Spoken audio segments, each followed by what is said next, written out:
Dəniz yoxsa hovuzlar? Bəlkə də hovuzlara, akvaparklara üst tutan vətəndaşların bir çoxu bu istirahət zonalarında suyun necə təmizlənməsi, necə dərmanlanması və digər qaydalardan ümumiyyətlə xəbərsizdilər.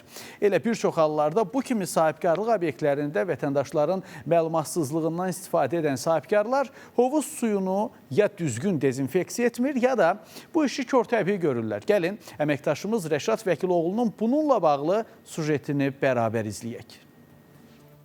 Akvaparkların suyu hər gün filtrasiyadan keçirilir, filtr olunur və bu dərmanlar suya verilir. Nə bilirsiniz ki, buranın suyu təmizdir? Həm görünüşünə görə, yəni üzdən də bilinir ki, bura təmizdir, həm də ondan adam hiss edir. Adam hiss edir, bəli, üzdən də adam hiss edir onun təmizliyi yoxsa. Dənizdə yox, belə qapalı yerlərə gəlirsiniz. Təmizliyinə görə.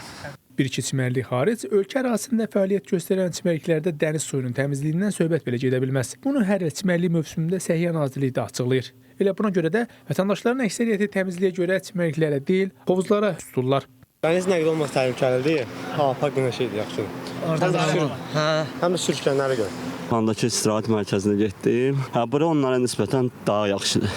Hətta çimərliklərin əksəriyyətində giriş ödənişsiz olmasına baxmayaraq, insanlar yenə də sağlamlıq baxımından dənizə deyil, hovuzlara dincəlməyə gedirlər. Bəs bu məkanların sahibləri, müştərilərinin onlara olan inamını doğrulda bilirmi?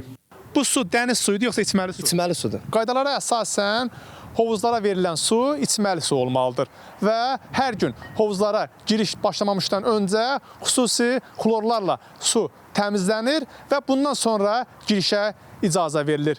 Xlor isə suda olan mikrobları öldürmək üçündür. Bəs parklar ərazisində fəaliyyət göstərən sahibkarlar bu qaydalara riayət edirmi? Ona görə içməli sudan istifadə edilməsi zəruridir ki, hovuzlarda suyun dəyişdirilməsi yalnız mövsümə uyğun həyata keçirilir. Çünki qapalı və açıq hovuzlarda suyun dezinfeksiya edilməsi, ciddi nəzarətin olunması sahibkarlar üçün başlıca şərtdir. Bu xlor suda olan bütün mikrobları, müəyyən o həşəratları belə deyək də öldürür və bu yosunu verir suya. Suyun rəngini şəffaflaşdırır, gözəlləşdirir.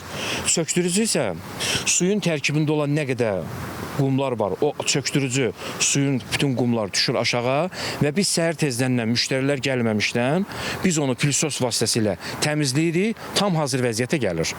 Bəs görəsən bu istirahət məkanlarında suyun normal qaydada dezinfeksiyaları aparılırmı? Vurur baseynə sular. Dəniz suyu. Bəli, dəniz suyu ilə vurulur baseynə.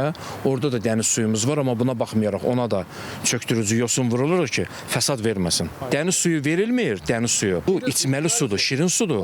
O opşi liniyadan gəlir, doldurulur bura.